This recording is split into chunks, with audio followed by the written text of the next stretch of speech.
السلام عليكم. السلام عليكم ورحمة الله.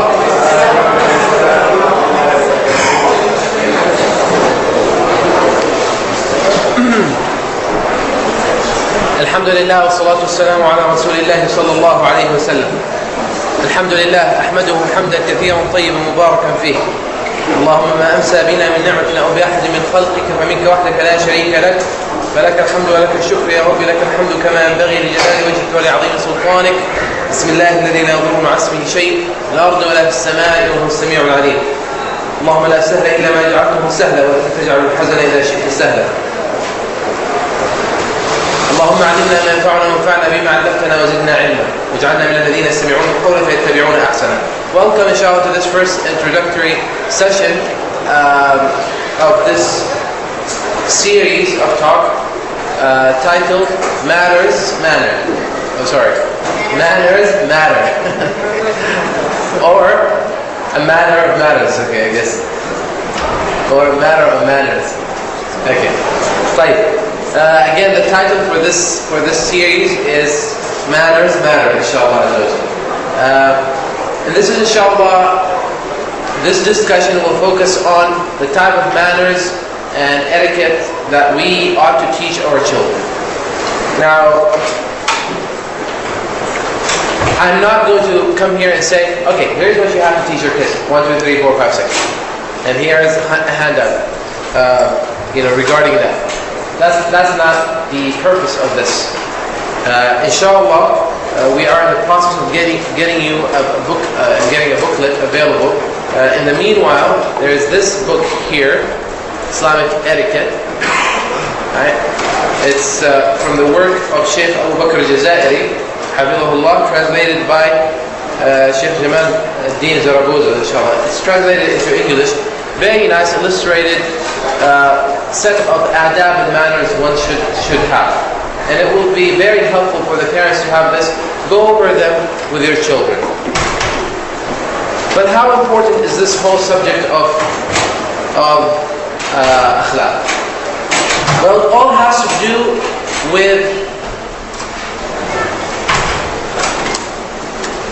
has to do with how we perceive this relationship that we have with our children. Our children, brothers and sisters, are our investment for akhirah. Right? And the Prophet ﷺ in the hadith told us, right? The Prophet, peace be upon him, in the hadith told us that through, the actions or the deeds, the good deeds of the son of Adam will be seized at the minute they die. Except from 3 things. One of those things is a righteous child that prays for them. A righteous child that prays for them. And Allah subhanahu wa ta'ala entrusted us with this responsibility. In Surah Al-Tahrim, Allah the Almighty says in Surah 66 verse 6, do not forget this, 666. 66 verse 6. Allah subhanahu wa ta'ala says, يا أيها الذين آمنوا قوا أنفسكم وأهليكم نارا وقودها الناس والحجارة عليها ملائكة غلاظ شداد لا يعصون الله ما أمرهم ويفعلون ما يؤمرون. O you who believe, guard yourselves, protect yourselves, shield yourselves against yourselves as well as your families, وَأَهْلِيكُمْ, the members of your household, against a fire whose fuel is men and stones. So Allah subhanahu wa ta'ala is telling us, protect yourself and protect your family. Allah subhanahu wa ta'ala also tells us that the true losers are those who will lose themselves and their families on the Day of Judgment. قُلْ إِنَّ الْخَاسِرِينَ الَّذِينَ خَسِرُوا أَنفُسَهُمْ وَأَهْلِيهِمْ يَوْمَ الْقِيَامَةِ. Say that the true losers are those who lose themselves and their families in the hereafter.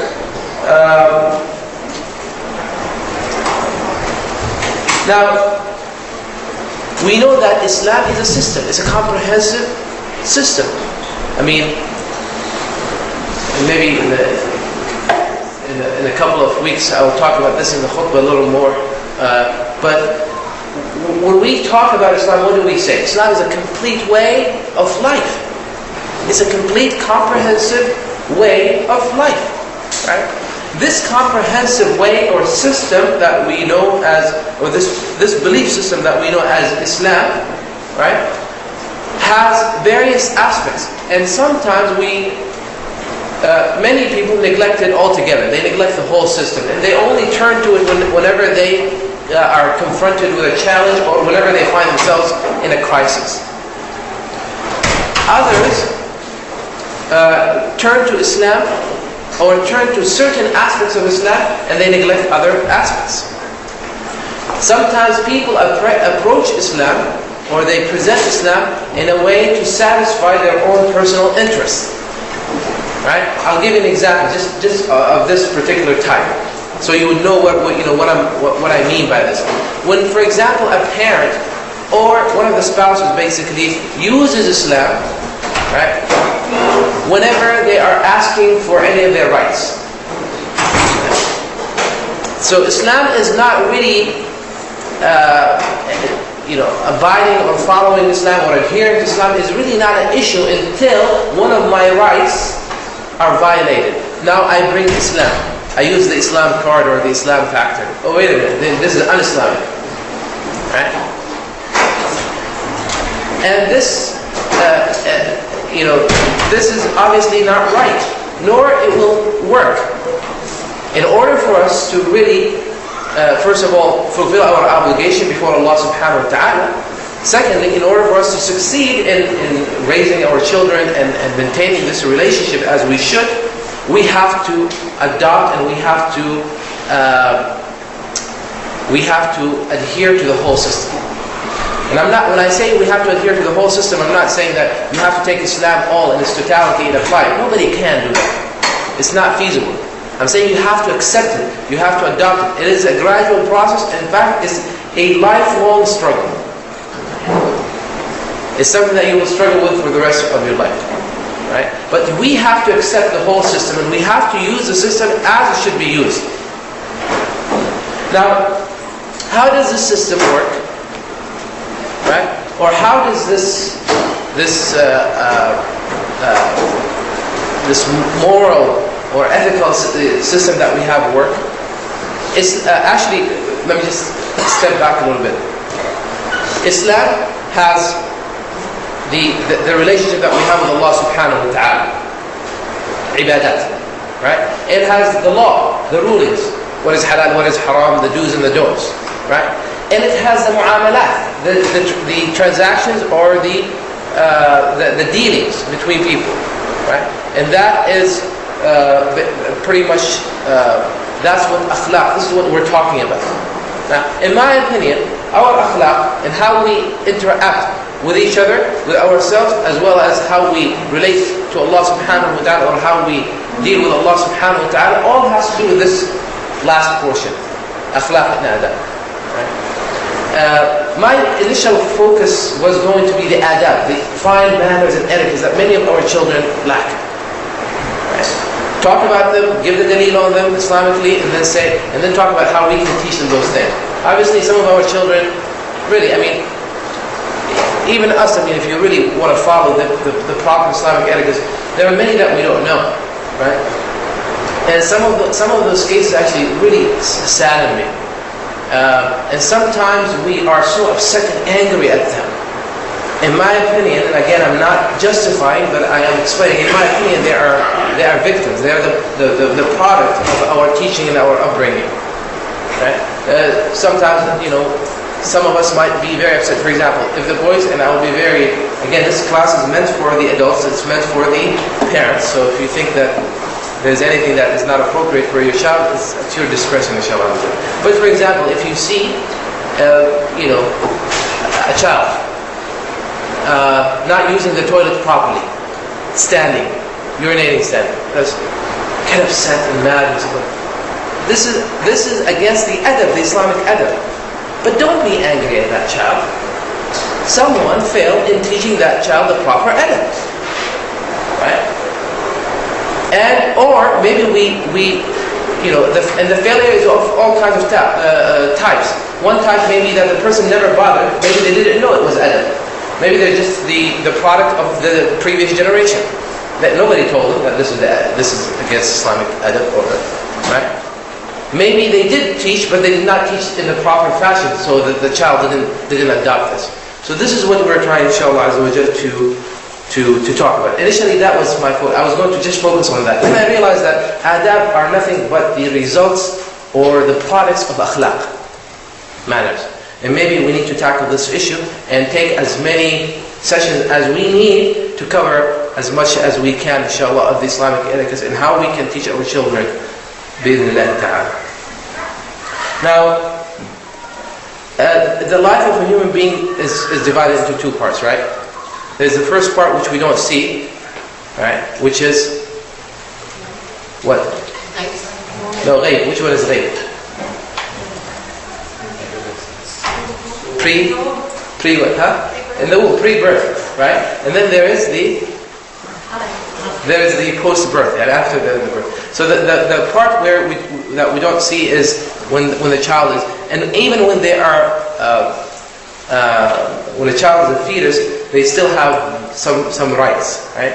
And some of the things that we do might affect them. Allahu A'lam. I'm not going to get into it. I'm more concerned with those who are here, who made it, right? Inshallah Azza wa Jalla. When it comes to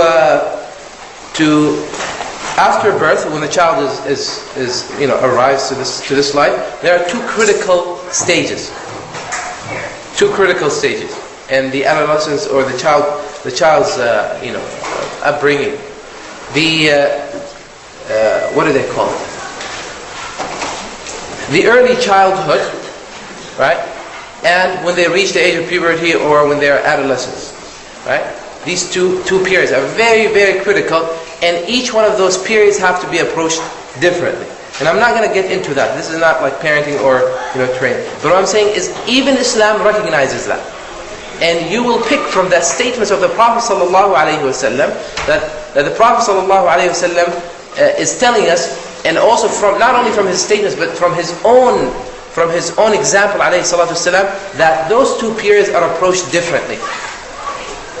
It is not fair, for instance, to demand from a 3-year-old to understand the depth and the significance and the wisdom behind certain adab, right? It is not. Or from a 5-year-old. It is not, conceivable, right? But at the same time, we have to understand that once they're past that period where in Islam is called sin al-tamyiz, right? The level of responsibility has to be greater. And this notion that they are still children, that we are children until we're 18, very, very destructive. It is not helping America become a better country, as you see. And obviously it's not going to help us have a healthy Muslim family and healthy Muslim individuals. If our children basically are put under they're pretty much under the impression that they're supposed to be irresponsible. There are children, right, until they're 18 or until they go to college. What we have to understand is in Islam, the child is a young adult if they hit puberty, and that could be as early as what? Well, 10, 9, 10, or more than that. And they're held accountable. That's why Imam Shafi'i said it is the parents' responsibility to teach the child whatever they have to learn from the belief, the aqidah and all of that, the ahkam, as well as the adab that they need in order to function as a Muslim. They are held accountable. So we have to understand, we have to let them know. Right? Like,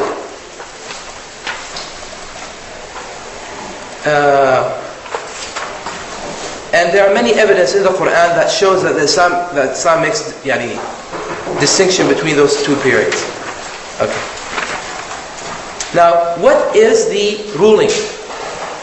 Is it optional? Sometimes we think teaching them, providing life, some of the basic necessities of life is an obligation. And most people are well aware of this obligation.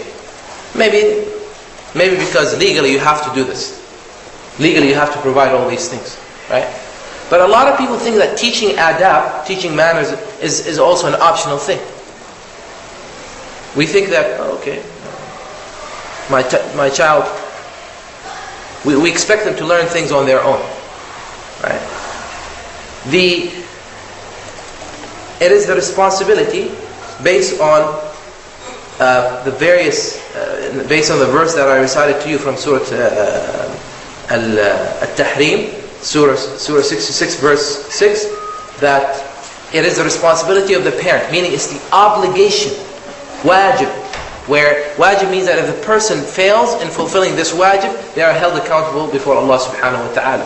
It is the responsibility of the parent to deliver that information in the best possible manner, right?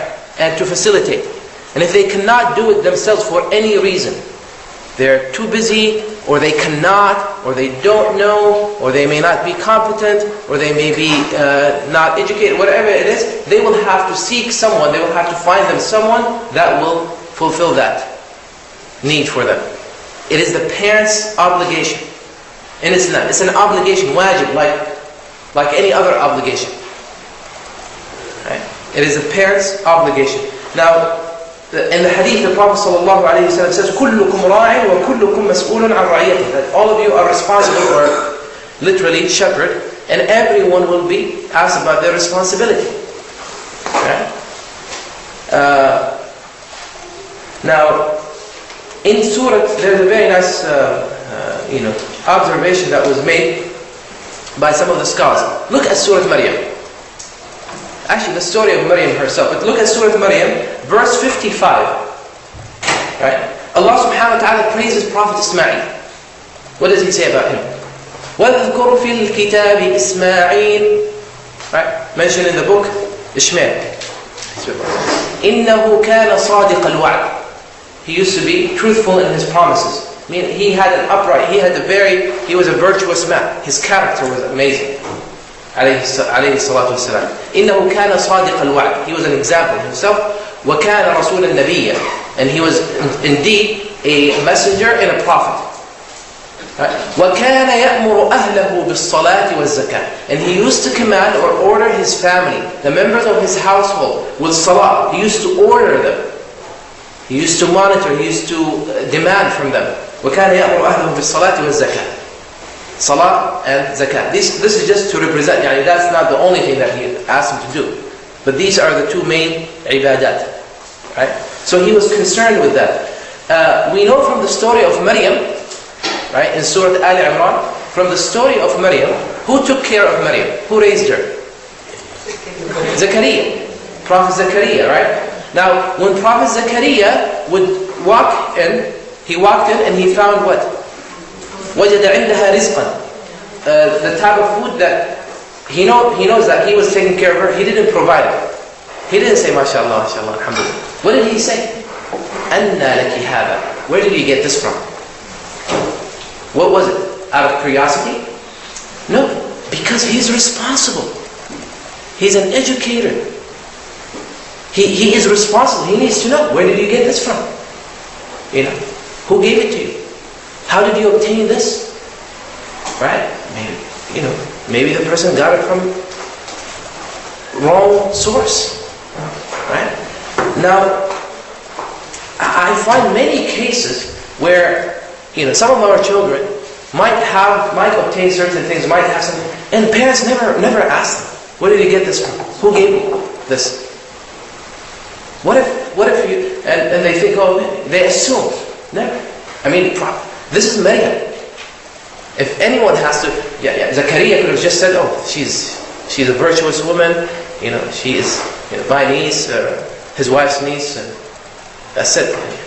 He should have said, I trust her, and not ask a question. But he questioned her. He questioned her. This is not a matter of trust. This is a trust on your part. Right? So it shows me that how concerned the prophets and the messengers were. Those two examples that I gave you. Now, and of course there are many examples in the life of the Prophet ﷺ that show this. So we have to be concerned. Your child, you see something with your child that you don't know where they got it from, ask them where they got it from. And that shows again the level of concern. Sometimes there are parents or children, there are parents who are totally oblivious of what their children are into or what they do. In fact, a parent should be proactive and start asking. Not in an annoying type, but they need to know. They need to and one of those most devastating stories is of a child that had a baby without the parent knowing. These things happen in Muslim communities. And it's not like, these are not isolated cases anymore. Maybe 10 years ago, 15 years ago, we used to call them isolated cases. We don't like to talk about them. We didn't have the courage to bring them up and talk about them. But it's no longer an isolated case. It's not one case here and there. It became so common. Children building relationships, all kind, right? So one has to check. And these days, you have to do extra work. If you decide to have a child in the 21st century, you have to do a lot of work, especially in their teenage years. And one of those things that you should do very often, by the way, and if you watch some of those reports like 2020 or Prime Time, or they give you all kinds of tips. One of those things that you should do on a regular basis is Google your child's name.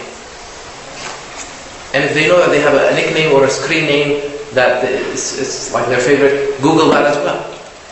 One of those things that you need to keep up with are the various trends that they're into these days. I suggest that you go and you should have access to their Facebook or whatever.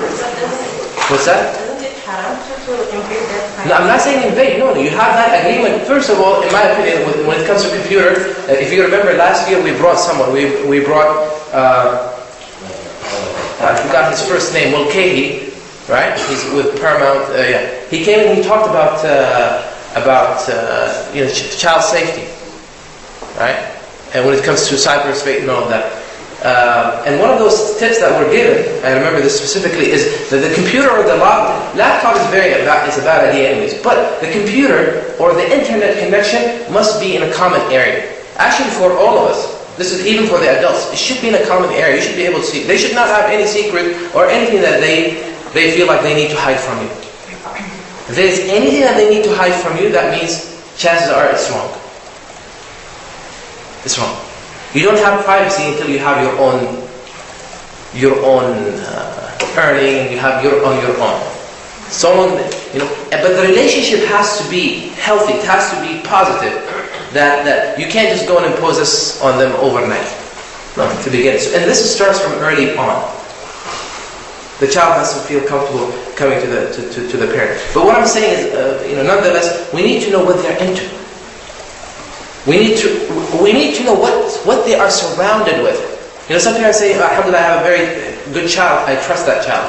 Okay, you may trust your child, but do not trust the people around your child. You don't know them. You don't know what kind of upbringing they have.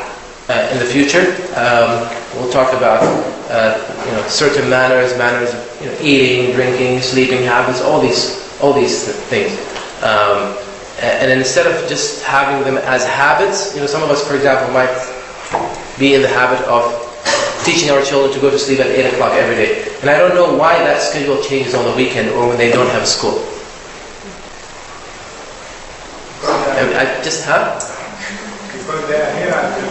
No. That's a good one. That is a good one. Okay. He said because they're here. Yeah. But what I'm saying is, okay, there has to be some kind of, there has to be a set time. One of those devastating things is if I go to Saturday school or Sunday school in some areas, and then the child comes there very tired. What time did he go to bed? 5 o'clock in the morning. Allahu Akbar. Why? I was watching TV, I couldn't sleep. Why? Do you do this during the weekdays? No, I don't, because I have school. Why is it okay to do this on the weekend? Of course, sleep before Fajr, not pray Fajr, they sleep through, and sometimes they might miss their weekend school, or sometimes they come to the weekend school not really ready. And what were you doing watching TV at night? Were your parents with you? No, they weren't with me. I think, if the parent is not watching TV with their children, late night TV should be absolutely prohibited. Anyways, that's not. But anyways, we'll talk about this later, inshallah. But what I'm saying, sleeping habits. There are certain things that the Prophet taught us, sleeping habits. I mean, the Prophet spoke about keeping the children at home or not letting them outside at the time of sunset. Sorry. Were you able to get it? Is that your phone? MashaAllah. Give me that ringtone, inshallah, later. The Prophet ﷺ, for instance, spoke about keeping them indoor during certain periods of the evening, right? So some of those habits that we think Islam didn't say anything about, Islam actually did say a lot. Eating habits, drinking habits, using the restroom, many conversation, the adab of the conversation, all these things. We will talk about those specific, and we'll give you handouts, inshallah, to help you. But first thing first, right? The most important aspect of the deen that has to be explained, and no one can do it better. I mean, you can bring someone else to teach them and tell them, but the child, in order for the child to feel confident and to trust that piece of information, it has to be validated by the parent. They have to get some kind of validation from you. No matter how much I tell them, they will always come back to you, especially if it's something that is beyond their understanding. They will come to you and say, oh, guess what, So we have to be on the same wavelength when it comes to this matter. The most important aspect of our existence is the oneness of Allah subhanahu wa ta'ala, tawheed. That we worship none but Allah subhanahu wa ta'ala. That we pray to none but Allah subhanahu wa ta'ala. We believe that no one has the power that Allah subhanahu wa ta'ala has. We believe that we all have to answer to Allah. And we have to demonstrate this in our behavior with them. They have to see. They have to see that you're concerned. The word Allah and what Allah subhanahu wa ta'ala knows about you has to come up in your conversation. It has to be part of it. Okay, what about Allah? They have to see that. No matter how much you try to preach or talk about tawheed in theory, if they do not see the reflection of that concept in your practice, and if it's not reinforced in their practice, it's not going to make any difference. So I can sit here all day and say Allah subhanahu wa ta'ala is watching us, Allah subhanahu wa ta'ala knows everything that we do, but if I don't show it in my action, if that question is not raised, is Allah subhanahu wa ta'ala pleased with us? For example, you send them over somewhere, or you tell them to do something, tell them, remember that Allah is watching. That's it. Remember that Allah is watching. I'm not watching, I'm not going to be there, but Allah subhanahu wa ta'ala is there. Do something, and teach them to do things for the sake of Allah azza wa jalla. It was said that Abdullah ibn Umar radiallahu anhu set out, he found a young shepherd mining some sheep, and he was with his students. Abdullah ibn Umar was with his students, and they were sitting eating. So he said to this young man, he said, why don't you come and eat with us, join us? So the shepherd, who was working for someone else, said to him, I'm fasting today. He was a teenage boy. He said, I'm fasting today. So he said to him, on a day like this, it's a very hot day, very lengthy hot day. So he said, he said, why don't you come and break your fast with us? So he said, no, I'm not going to break my fast. So he said, why don't you sell us one of those sheep, sell us a little sheep, we'll pay you the money. You take that money and you go buy yourself food at time of ghurub and you break your fast with it. He said, well, the sheep don't belong to me, they belong to my master. So he said to him, well, tell your master that the wolf ate it. That the wolf attacked it and killed it. This young man was very upset at this suggestion. Ibn Umar, of course, was testing him. He was very upset and he said to him, فَأَيْنَ اللَّهِ فَأَيْنَ اللَّهِ What about Allah? What about Allah? If my master doesn't see me, what am I going to say to Allah? And he was so upset with him and he walked away crying. That someone actually suggested to him to neglect his duty to Allah subhanahu wa ta'ala.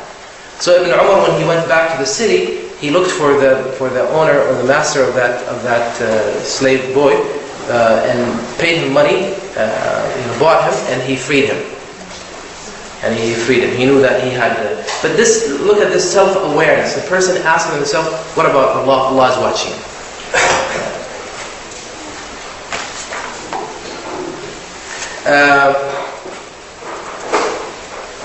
Number two, very important aspect. We said number two, get them used to being, cultivate or motivate them to become courageous and to be brave and to have the strength to confront themselves, right? Because recognizing something to be wrong, identifying something as wrong, and saying no to it, resisting peer pressure, requires what? Confidence and some courage. If your kids are not courageous, they don't have courage, chances are one day under peer pressure they're going to what? Yeah. So that we have to do that, and there's no one that will. There will be no one that could actually provide that more than the parent, right?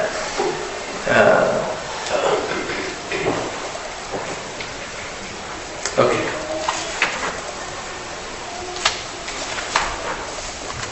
Now, also know that this process is a gradual one. It's a gradual process, and use the appropriate method at the appropriate time. Some parents want their children to learn everything, and the reason I turned this into a series, I didn't want to talk about all the adabs because I don't want you to take and give you the book. You take the book and you tell them, okay, take this. You have a week to learn and get used to all of this. No, it's a lengthy process. For example, teaching them the proper Islamic etiquette of eating and drinking, that requires some time. And it requires what? Patience and enforcement, and it requires you yourself to really stick to it. It requires the whole family coming together. Okay, what do we say before we eat? What did the Prophet teach us? It requires the whole family coming together, and it's a lengthy process until they are used to it. But it's a gradual thing, right?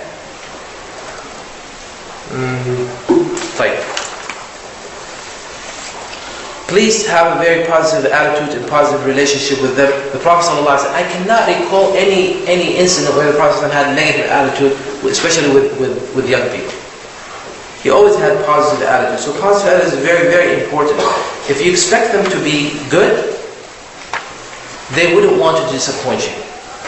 If you expect them to be good, there's a good chance that they will try to do their best not to disappoint you. If you expect them to be bad and to have issues, they're going to give you issues. Right? So be positive. One of those very, very destructive, I would say, attitude that parents have for their children is being frustrated and fed up with them. I can't put up with. And you make the child feel like they're the greatest burden in your life. And when we don't have children, we beg Allah subhanahu wa ta'ala, give me a child, Allah. But now that we have them, they become the greatest burden in our life. My wife today was telling me that Oprah had a couple that had like 8 children or something. I didn't see it. But my wife was just talking to me about it. And she was saying that it's just amazing. When you see what people are going through, you go like, oh, alhamdulillah, I'm in a great ni'mah. 8 children. So, but imagine if these 8 kids, or if that one child, or those 2 children of yours, they feel like they're the greatest burden in your life. You can't put up with you can't put up with their energy. No, actually, I even hate to use the word put up. And many parents, by the way, mashallah, they're very honest. They let their children know that they're putting up with them. I'm putting up with them. I've been putting up with you. Yeah, subhanAllah, why do you put up? So we need to be very, very positive with them. The Prophet sallallahu alaihi wasallam. I mean, look, the story of the Prophet ﷺ. Okay, I'll tell you. Abdullah ibn Shaddad reported that the Prophet ﷺ walked in one day. He said either Dhuhr or Asr prayer. He walked in, and he had either Al-Hasan or Al-Hussein with him. He had him carry. So he walked the Prophet ﷺ, and then he placed him next to him. And he started the salah. He started the salah. He started leading the salah. So the Prophet ﷺ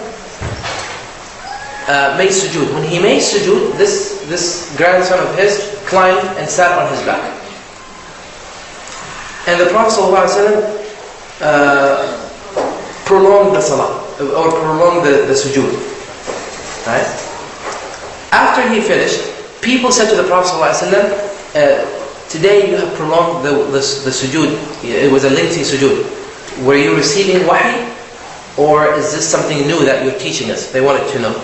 So the Prophet ﷺ said, it's none of the above. It's none of these things. But this son of mine, or my grandson actually, ارتحلني. He rode me like an animal. He used a word that is used to when you ride an animal. So he says he climbed on my back and he was sitting on me, and I hated to spoil his fun. I didn't want to spoil his fun. So he said, I didn't want to spoil his fun. Alayhi salatu wasalam. We have to know that we have children, they have needs, those needs have to be fulfilled. Now I'm not talking only about physical needs and food and drink and other things. They have other needs. They have the need to burn their energy, they have the need to have fun in their life, and the parents have to be involved in that. The parent has to be involved. If we didn't realize this when we decided to have children, now I guess we know, right? So we have to adjust. We have to adjust. Islam has talked about this. Now a lot of Muslims come and they say, oh, look at the, for example, talking about non-Muslims or a typical American family or a family that has a healthy relationship. The father takes the children to the baseball game, the mother takes them, whatever, they do things with them, activities, and they go there and they cheer. I remember standing in the soccer field, my nephews were playing, and I went there to cheer them up with my brother. And my brother looks at me and he says, can you imagine my dad and my uncle watching us play? It used to be prohibited to play, right? In the old days, we had to sneak in and play. So we live in a different time, right? And subhanAllah, Muslim families are yet to catch up with their counterparts from other faith groups. We're yet, and some of us look at this as to be a waste of time, being in that child's life and being part of their activity. That was not the case. I mean, okay, where did that come from? Islam says this? That's not what I find when I go and I look into the life of the Prophet sallallahu alaihi wasallam. The Prophet, a child by the name of Umayr, he loses his bird dies, so the Prophet ﷺ goes and checks on him, gives him condolences, gives him emotional support. He said, Ya Umayr, ma fa'ala al-nughayr? What happened to your bird? What happened to your birdie? And he's giving him that support. He didn't say it's just a silly bird, died, alhamdulillah, it used to give us a lot of headache.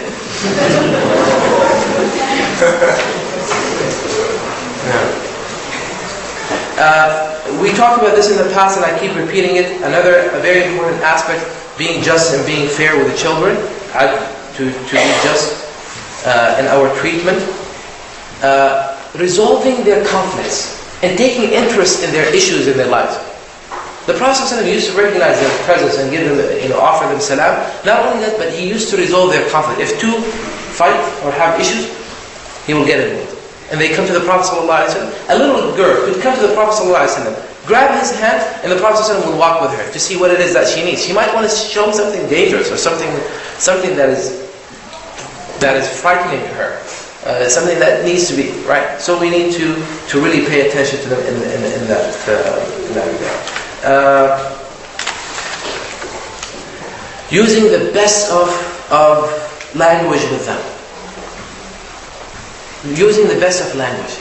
I've heard kids repeat words and I'm like, where did you hear that word? And sometimes they repeat words in a language that they don't understand. Bint al-kalb, where did you hear that word? Do you even know what it means? No, I don't. But my uncle uses it. Okay, forget about the uncle. My stepdad uses it. He always calls me. He always calls my sister Erda, which means monkey. What kind of language is this? I mean, imagine telling someone, programming someone, right? To consider themselves shaqi, or to consider themselves like miserable, or to consider themselves, what other things do they say? Bad boy or bad girl.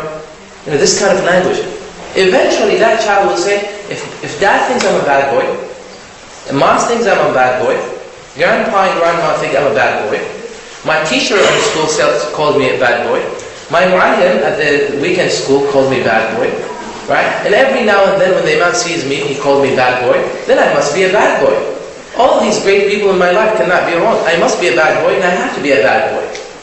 So bad boy, that's it. And they will become bad boys or bad girls.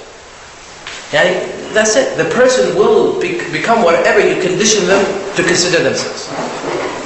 And they might even in the beginning challenge us, I am not a bad boy. No, you are a bad boy. And we try to sometimes convince them that they're bad boys, and we bring the charges, all the charges, and we present all the evidence, the physical and the circumstantial evidence, and we convict them. So they're like, yeah, I'm a bad boy. We all make mistakes. We all make mistakes. Imagine if Allah subhanahu wa ta'ala was to judge us in the same way that we judge our children.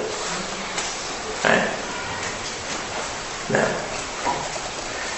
And at the same time, but that doesn't mean that we should always say, oh, you just made a bad choice, when they make like a huge mistake. You recognize wrong to be wrong, but say, look, your judgment was wrong. What you did was wrong. And the reason it's painful, the reason I'm disappointed is because I don't expect something like that from you. You're capable of better. You're capable of things that are much, much better. And I know that you can have a better choice in your life, inshallah. Okay. There are many things to be said, but many ahadith and reports from the Prophet ﷺ show us that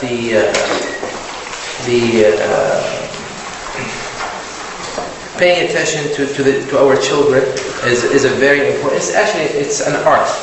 One of those things that I suggest also we do is we read about parenting. We read about contemporary challenges and issues that children go through. Go online every now and then and see what it is. What's out there? What kind of challenges? What kind of issues? And if something becomes a phenomenon, right? Check. Hey, how are you doing? Good. How are your friends? Are you guys into such and such, whatever that phenomenon or that trend is? Or is any of your, have these kind of issues? You see something else, and you have those kind of open discussions and this level of honesty and openness with your children, just to keep up with them and see what it is that they're going through or they're faced with, and help them whenever, especially when they come to you or when they're trying to get your attention. And children do that in many ways. This is not the time to talk about it, but we have to remember that. Now, one last thing I wanted to say is, and this has to do with being positive, if you decide to use punishment, right, then your punishment has to should not violate any of the Islamic guidelines, right? Obscene, bad language is not a healthy or positive or a good nor legitimate, Islamically legitimate way of punishing the child. Using bad language and abusing them verbally, or terrorizing them, mentally and emotionally, right? That is not a healthy nor an Islamic way. The Prophet ﷺ, including cursing them or making dua against them, right? And many parents do this. And if the Prophet ﷺ forbade us actually from doing this, do this. The Prophet ﷺ forbade us from doing this. And I know people who did this and their kids were doomed. Because the prayer or the supplication of the parent for or against the child is accepted. So don't do this. I don't care how angry you are, please don't do this. Don't use that open line that you have, this lifeline that you have with Allah subhanahu wa ta'ala, this connection that you have, this dua that you have with Allah subhanahu wa ta'ala, don't use it for that. No matter how, bad language is not a legitimate form of punishment. Physical, if you try to reprimand them, spank them, whatever, you have to make sure that there are also Islamic, in Islam there are restrictions. You cannot, for example, strike the face. Now, by the way, a human being that gets used to being struck on the face, slapped or punched in the face, will have no self-esteem. The face is off limits. It's honor. The child, no child, even animals, no one should be struck on their faces. Right? So this is off limits. The punishment, the physical punishment, should not leave a bruise, should not cause a bruise, should not leave a mark. Of course, needless to say, it should not cause any damage that is more than a bruise. Right? And most important part, it should not be a form of retaliation. You have a grudge, you're frustrated, you just want to let it out on them. Right? This is absolutely. I remember it. Yeah. There used to be every now and then a judgment day in my dad's dictionary. If you decide to punish your child, you should not punish them when you're angry about it. You should be calm, collected, calculated, see how this punishment is going to help them improve. Because punishment is meant to correct behavior. It's meant to correct behavior, not to retaliate or not to take revenge or hurt the other person. There's another method that may work and may not work. Again, it's up to you. You can read about that more. But reward them when they do. So just like you would punish them if they do something bad, reward them when they do something good. And if they fail in doing what they have to do, then their punishment will be not getting that reward. And that may be a little more effective. The fourth point here that I wanted to mention is let them know why they're being punished or why they're losing their privileges. It has to make sense. Yeah? Let them know why, what it is. If they don't know I know a lot of people. Imagine there's nothing worse than getting punished or getting hit for something that you don't know what it is. You don't know what you did. And sometimes some parents might hit their children just in case. Right? Did you do something bad today? No, I didn't. Okay, here, just in case. Now you're planning to do something. Seriously. Okay. The fifth point here, when it comes to punishment, the severity of the punishment should not exceed the offense. And if it's something insignificant, little, and you make a big deal out of it, right? Nor should we treat all mistakes and all offenses equally, the same level. And that's why the Prophet ﷺ never recommended, a parent to basically reprimand physically their children, right? Except when it came to what? Salah. Salah is a serious matter. I will never hit you for anything, but Salah, yes. Of course, after you train them from 7 to 10, you train them, right? After 10, they should know better. So they know that Salah, there's no joke about Salah. Never laid a hand on you until you were 7. And after you were 7 until you were 10, I gave you all kinds of reasons to pray. Now that you're 10, if you do not pray or you miss the Salah, I'm going to really, really be upset. Right? So imagine someone, they would know. If the only thing then they understand Salah is a serious thing. I can't mess with Salah. But if they get punished with the same punishment for everything, they get insulted for every little thing that they do, then small offense and big offense means nothing, right? Serious sins and little sins, right? And speaking of that, by the way, and I will conclude with this. Please, let's not abuse the word haram, right, with children. Haram. Everything is haram. Before you say something is haram, you better have evidence. It should be. And remember also not to put all haram things at the same level. Right? If everything is haram, like little things are haram, major things are haram, this is haram and this is haram, that means they're all, and there are certain little haram that we may not be able to avoid, so the message is, we cannot avoid haram, so it's okay. Right? You know what I mean? And if everything is haram, and little things are haram, of course, and haram is of different levels. There is kaba'ir, there is sagha'ir, there are major sins and minor sins. If we put it all at the same level, then and we know that we cannot avoid everything.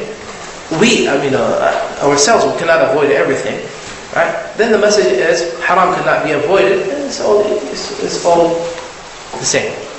So these are just a few things that I wanted to start with. Inshallah, next session we'll talk about the specific adab themselves, and how we'll try to have a discussion on how we can teach them those things in the most effective manner. Allah Ta'ala a'lam. Any question? No, it depends on how close you are, and whether they are within your circle of authority or not, whether within that. So, of course, obviously, I'm a little more responsible or more obligated toward my nephew than I am to some stranger, right? So it depends on how close you are.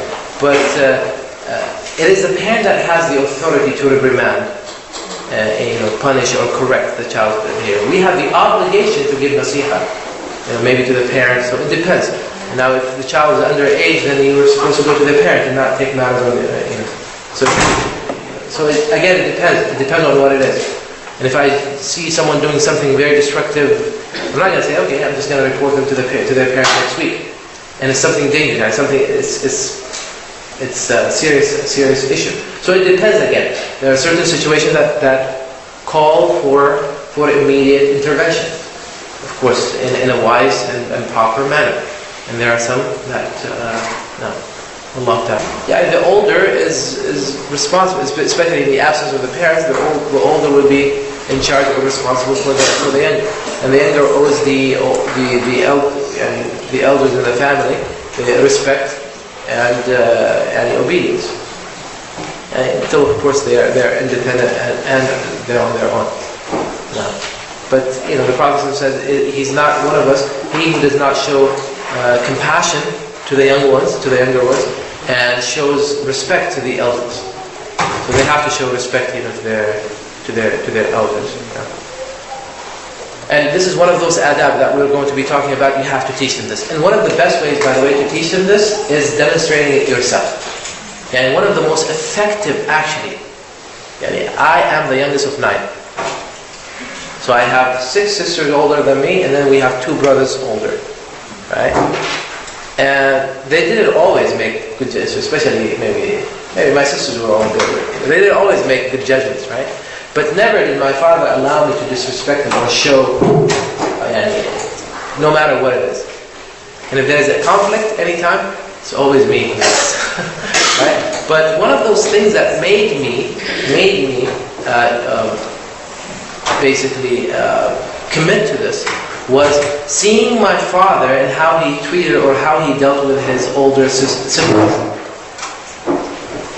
Him demonstrating this with my uncle who's older than him,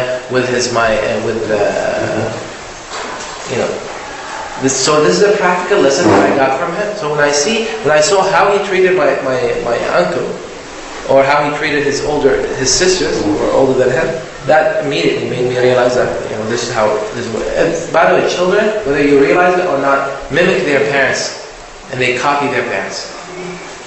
Children mimic and copy their parents.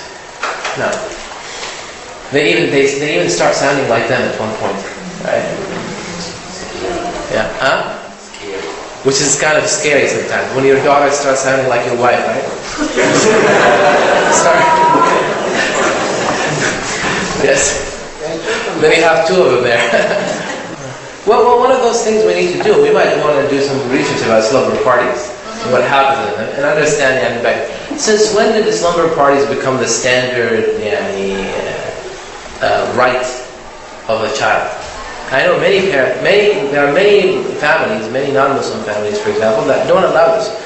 So it depends again on the family values. For example, one of those things in my family, my father, sleeping or spending the night outside your home away from the supervision of your parents was a total no-no. It was like agreed upon for boys, for girls, everyone. The reason you have a house, you have a home, and you're providing them, with that, is for them to spend the night there. If you're out of town, all of you, then you go to a hotel. But you don't go to someone else's house. You're not homeless. You have a home for that reason. You go, you spend the night there. You can go with them if it's a party or whatever. Spend whatever time they need with them, and then to go to sleep, they need to come home and sleep there. Because we have a certain pattern. So if you make that point now when they're 4, and this is the rule in your house, then in the future you won't have to deal with this. But one thing about, by the way, grandparents and adjusting to the grandparents, again, I think that one of the best things, and inshallah we'll address this issue, we have a talk show inshallah on the 14th of March. We have Sheikh Mateen Sabri. Today the announcement was made. An excellent speaker. This is his specialty. He's actually coming here from Atlanta, and he's flying in with his son. He's rewarding his son because his son finished the memorization of the Quran. And we're going to have also Sheikh Yasser Fazaka, who has a background in family therapy as well, inshallah. And we'll have it will be a talk show style. So we're going to have a stage here, they're going to be sitting here, and then your host will be Oprah. No, inshallah. Your host will be Adam. We're almost done. So one thing I say is communication is one of the best tools. Also communication between the husband and wife. Of course. Yeah. Sometimes the dad will say, don't go, and the mom will be flexible. So it's okay. You should have the same standard. It's not flexibility, it's being loose. Like that. Yeah, definitely. There is nothing more dangerous than sending a mixed message or conflicting, And I tell you, someone said this, and I'm going to shut this again. سبحانك اللهم وبحمدك نشهد أن لا إله إلا أنت نستغفرك ونتوب إليك. السلام عليكم ورحمة الله.